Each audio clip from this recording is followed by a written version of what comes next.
In 2008, Paramount Pictures released the movie Eagle Eye. It received mostly negative reviews from critics and audiences, and it underperformed at the box office. It was by all accounts a bad movie, and has pretty much been forgotten about entirely by moviegoers. Now flashback to the year 1997, and Warner Brothers Pictures' release of the movie Batman and Robin. It too received mostly negative reviews from critics and audiences, and it underperformed at the box office. It too was by all accounts a bad movie, and yet people still remember Batman and Robin. It has become a cultural talking point in regards to bad movies. However, nobody talks about Eagle Eye anymore, despite the fact that Batman and Robin was made over a decade earlier. This is not an isolated example. Every year movies come out that are bad that are completely forgotten about within a few years, sometimes even in less time than that. But every once in a while, a bad movie gets made that people continue to talk about for years to come. So why is this? Why are some bad movies remembered, while most are forgotten? Well, let's find out. This is where the fun begins.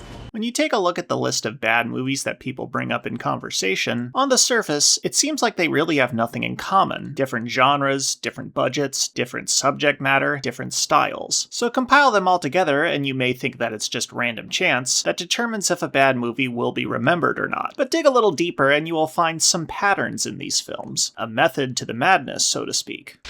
Go on.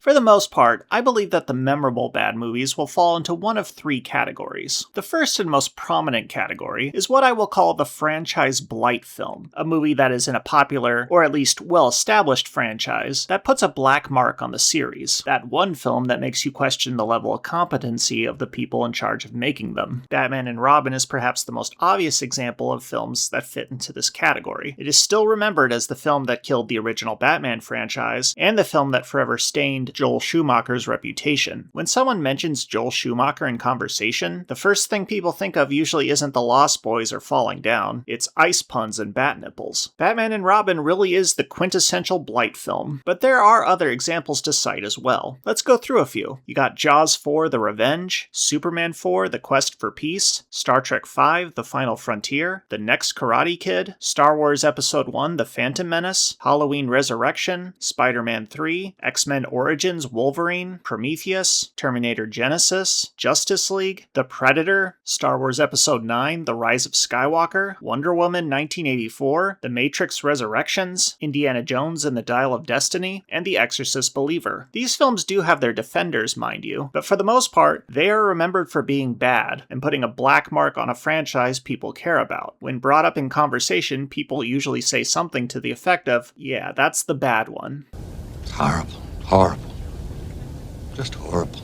The second category of memorable bad movies is the studio box office bomb, a film that is bad that is associated with its complete and utter failure at the box office. Some of these films are standalone, and some of them were attempts to get a new franchise off the ground. Perhaps the most infamous example in this category is the film Heaven's Gate from 1980. This movie has gone down in history as the biggest box office bomb ever at the time of its release, bankrupting United Artists, the studio that financed it, and is now largely singled out as the film that completely killed the 70s new wave era of Hollywood, which is an especially bad reputation to have when many people consider the 70s to be Hollywood's greatest decade. But there are other films that fall into this category to cite as well. You got Ishtar, Super Mario Bros., Showgirls, Cutthroat Island, The Postman, The 13th Warrior, Wild Wild West, Battlefield Earth, The Adventures of Pluto Nash, Geely, Sinbad, The Legend of the Seven Seas, Stealth, The Wicker Man, Speed Racer, Dragon Ball Evolution, The Last Airbender, Green Lantern, Mars Needs Moms, John Carter, Battleship, The Lone Ranger, Fan Stick, the Ben-Hur remake, The Mummy, Mortal Engines, A Wrinkle in Time, Cats, Moonfall, Morbius, Madam Web, and the Snow White remake. These films also have their fair share of defenders, but no one can deny that they lost an obscene amount of money, and for that sin, they will be remembered. Everything burns.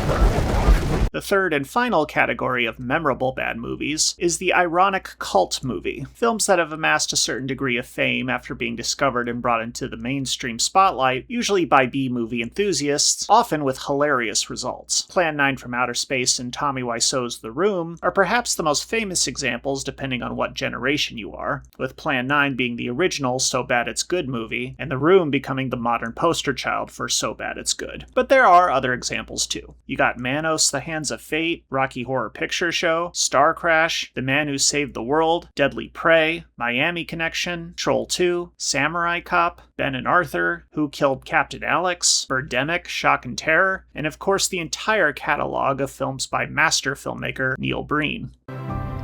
I'll be right here.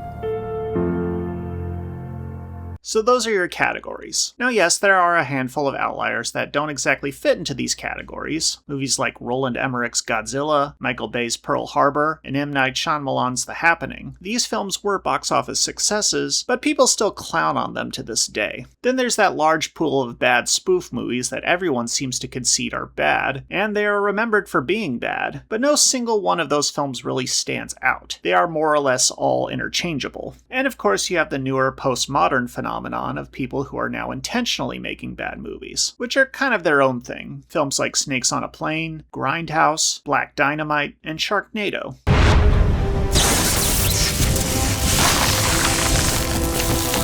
So if we circle back to Eagle Eye, hopefully now you can understand why it's been forgotten about. It didn't ruin a popular franchise, it underperformed at the box office, but it wasn't a massive financial bomb, and it doesn't have the makings of a good cult movie, as it's not funny bad. TLDR, it's bad, but it's generically bad. There's nothing really memorable about it, and that's why Eagle Eye, and the many, many generic bad films like it, are not remembered.